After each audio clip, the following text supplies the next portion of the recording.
Folks, the cat is out of the bag. Paradox has announced a new grand strategy game set in post-apocalyptic America. Its name is Afterworld. This game was just announced at Gamescom's opening night live, and it looks like it's going to be a whole different beast compared to any other grand strategy game. It smells kind of like King of Dragon Pass meets Stellaris meets Age of Wonders 4 and meets maybe even many other games. The game promises to be a chaotic and small-scale experience focused entirely on the former United States of America. You will lead a small band of survivors, struggle for survival, and eventually shape your tribe into something that is unique to your playthrough. So much the pitch anyway. In this video, I will be going over all of the information that we got so far, while in the background you can take a good look at actual gameplay footage of the game provided by Paradox. I will be going over the vision of the game, the design pillars, and how it compares to other grand strategy games as explained by Dan Lind, the game director behind it. However, there's something more. Paradox actually invited me to Stockholm earlier this month, and let me take a pretty close look at the game. On the 1st of September, you will find a video here on the channel that goes over my impressions in a pretty high level of detail. That should help you to get a much better glimpse over what the game wants to be about and exactly what is going on there. So yeah, subscribe to the channel, stay tuned, and you will be getting some much more hands-on info on the 1st of September. For now though, let's talk about what Afterworld is actually about to begin with. The game is directed by Dan Lind, a person with a long history at Paradox Interactive. He made Hearts of Iron 4 and more recently has been studio manager for Paradox Purple, the studio behind Victoria 3. So what is the setting of Afterworld then? Afterworld is going to be a grand strategy game set in the semi-procedural ruins of North America after the Fall, a world-spanning apocalyptic war. The Fall is intended to be a relatively vague event that takes place in the future at a point at which technology had repeatedly advanced beyond our current level. A century after the world-shattering event, remnants and relics of that age still exist. They can be unearthed and fought over by the surviving tribes of what is now called the dustland. The player will be leading bands of survivors, rediscovering America and building their very own empire. The funny part here is that Dan Lind has stated publicly that he's been meaning to make this exact game for some time now. In fact, the idea itself goes back all the way to 2012, and just 5 years ago, he even commented on wanting to make a post-apocalyptic game directly out in public. I think it's one of those areas that we haven't touched yet that makes sense. Same as with post-apocalyptic, which is more of a bridge between the historical realism games as well. And now, with Afterworld, he is looking to create a game in which Stellaris' procedural replayability is mixed with the more historical side of grand strategy games. Instead of generating a completely new map for every playthrough, it will be a familiar map of America, in which some details are twisted and things play out differently, but with lore details that are generally grounded.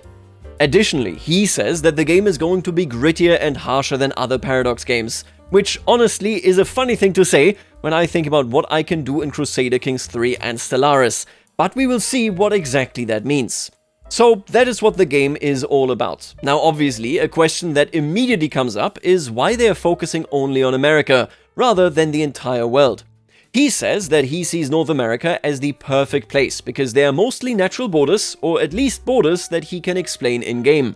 The other main advantage of the US is that it's definitely one of the best known places across the globe when it comes to geography, landmarks, and culture and so on.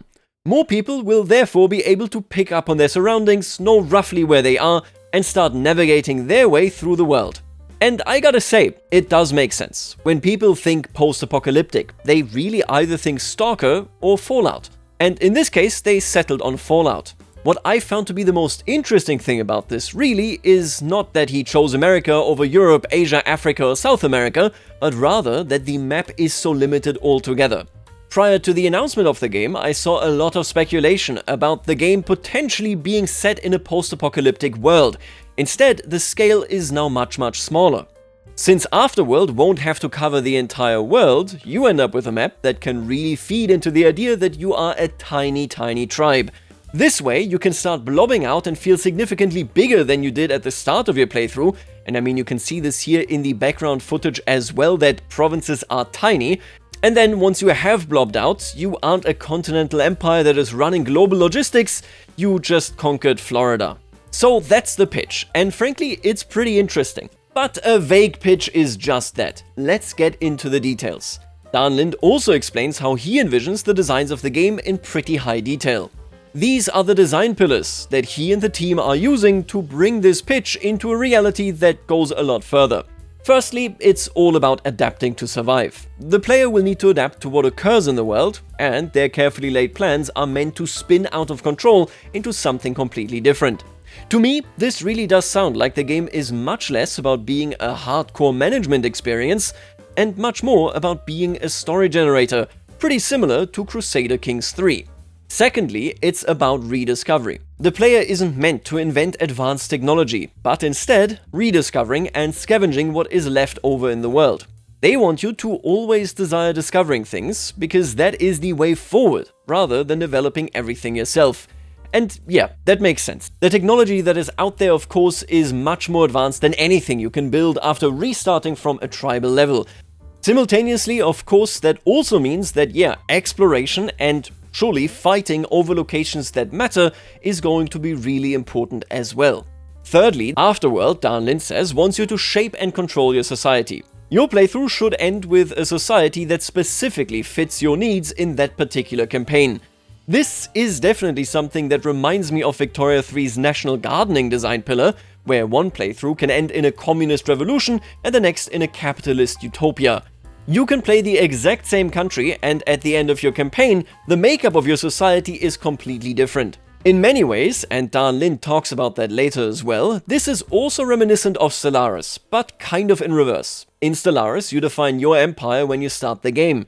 Here, you start with a pretty blank slate and define it in play. All in all, I think that's honestly way more interesting. Defining what you want to be and what you have to be because, I don't know, something is going on around you in your particular part of America is a lot more interesting than just being, for example, always extremely spiritualist.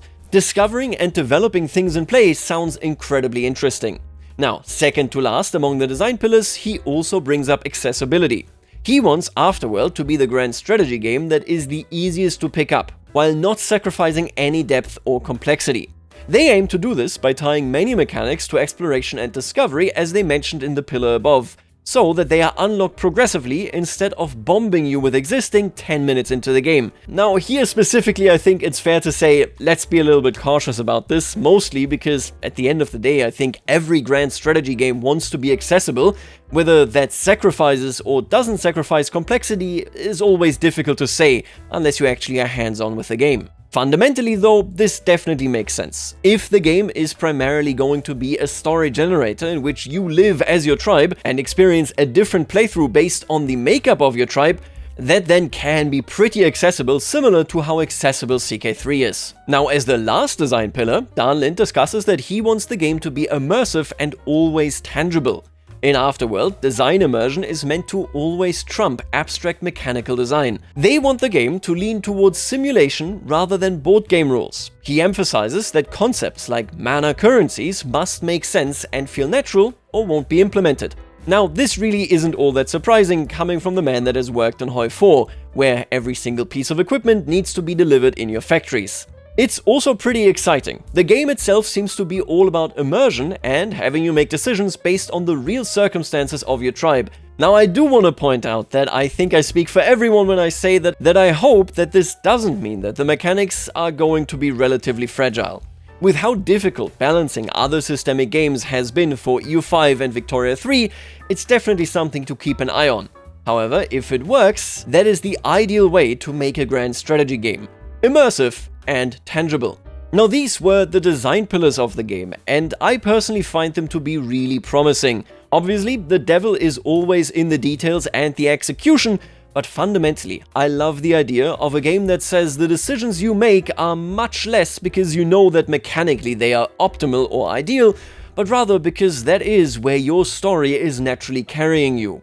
I love being a roleplay and immersion-focused player of these games, especially in Crusader Kings 3, in Victoria, and even Stellaris. But no game in grand strategy comes close to something like, for example, Frostpunk 1.